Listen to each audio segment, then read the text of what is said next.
French palmier cookies. The production of these puff pastries starts, of course, with the preparation of the dough. All the ingredients are mixed in the industrial mixer, then the factory operator cuts the dough into pieces of the same size and places them on a conveyor belt. They are placed in the extruder, a machine that forms fine, uniform strips of dough.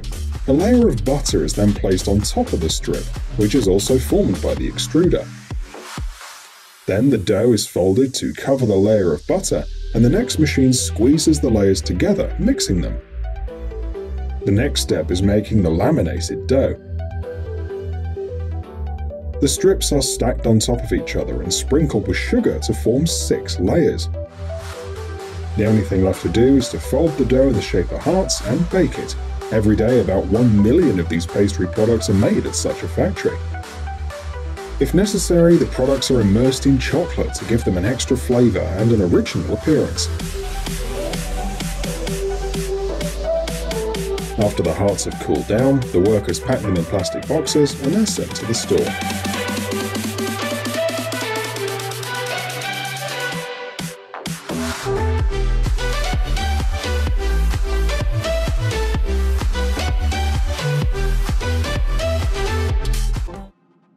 Necco wafers. In each package of these sweets there are 38 pieces, which can have different flavors. The Necco Wafers factory produces only one flavor at a time, which means different batches of sweets are prepared one by one. In the first stage, large amounts of powdered sugar are mixed with food colorants and flavor additives. In this case, they add a mint additive and a pink dye to create a flavor called winter green. Then, corn syrup and binder are added to the mixture. In this case, it's a vegetable gum and gelatin dissolved in water. The mixture is stirred for 8 minutes before it thickens, and then the workers transfer it to the dough roller. There, a thin, uniform strip of the mixture is formed. Watch as the workers constantly spread cornstarch on the equipment so that the sweet mixture doesn't stick to it.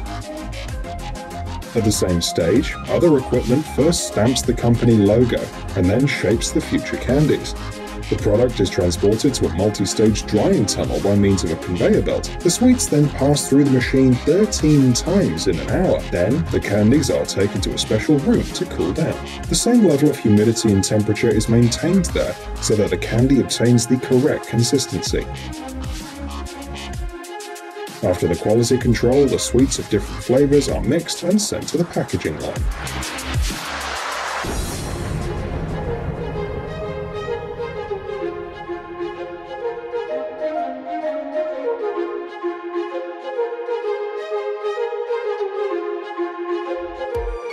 Cherry sweets. The story of the product you see on the screen began in 1898, when, for the first time in San Francisco, a factory was established for the production of cherry candy. More than 100 years later, this family business is still working. 9 varieties of sweets are made here, and the production of each candy lasts 12 days. The initial ingredients are liquid sugar, corn syrup, and cornstarch. All of them are heated and then mixed.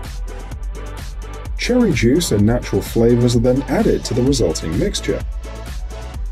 As all the sweets of this factory are made in the form of hearts, the prepared mixture is sent to a special equipment, which pours it into the molds.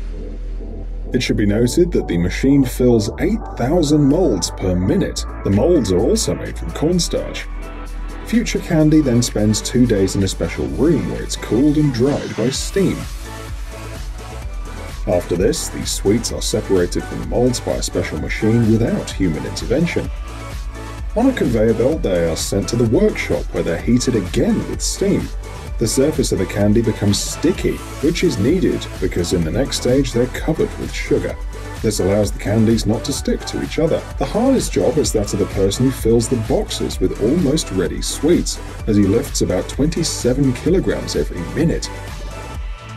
After the candy settles at room temperature, it's sent to the panning room. This means that the sweets are stirred in a steel drum, adding syrup and sugar little by little until a hard crust of sugar forms on the surface.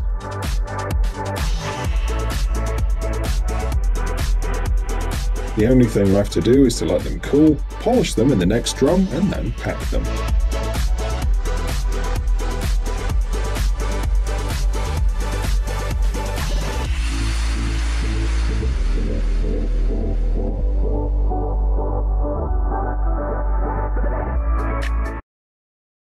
Donuts. At the donut factory, it all starts with the dough. In Krispy Kreme, the factory you can see on the screen, a secret formula is used to create the products. The recipe hasn't changed since 1937. The dough is mixed in an industrial mixer and then stretched. At the same time, the adjacent workshop begins to mix the glazed dough. The mixed dough is placed in the extruder, which squeezes it out in the form of the future round donuts. The next step is the heat treatment. The donuts are first baked and then fried in oil. Special equipment turns them over so that the products are fried uniformly. Once fried, the donuts move along the conveyor belt and excess oil comes out of them.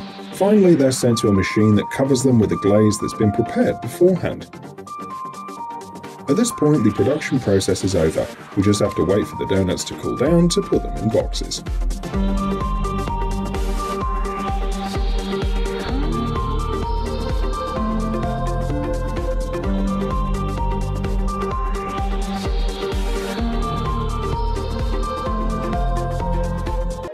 Cornflakes. The production process of this fast and healthy breakfast is divided into two separate stages. The first is to obtain the corn grits, and the second is to produce corn flakes from the grits. At some factories, as in this case, only the second stage is carried out, as the corn grits are brought ready for use. First, they're cleaned of impurities. For this, a grain separator is used, and then the grains are washed. The grits are scalded with hot steam and given time to rest. After a while, the grits are sent to the heat treatment machine where they're mixed with a salt and sugar solution. They're treated with heat for 2 hours, after which the mixture is sent to the drying equipment. There it spends 6 to 8 hours at high temperatures. In the next step, the lumps are removed and the mixture is stamped to produce fine flakes. They're passed through a sieve and then roasted. After this, all that's left is to cool the finished product, classify it, and then pack it.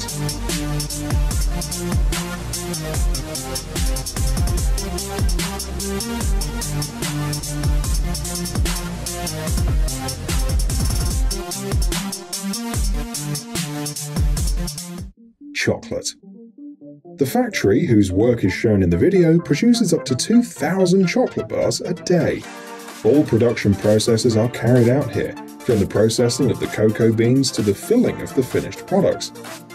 The cocoa beans are grown on the plantations and are large enough to be broken to extract valuable cocoa seeds. They're brought in 70-kilogram bags to the factory. Using special equipment, the workers grind the beans into a homogeneous mass that resembles a powder. The next step is processing it in a special grinding machine, which takes about 8 hours.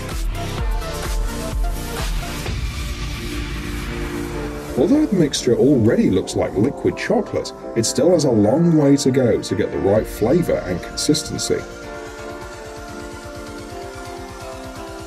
After processing, the sugar is added and the mix is then transferred to special rollers. At this stage, the mixture is enriched with air and becomes thicker. The future chocolate is then hardened and completed with different fillings and flavor additives.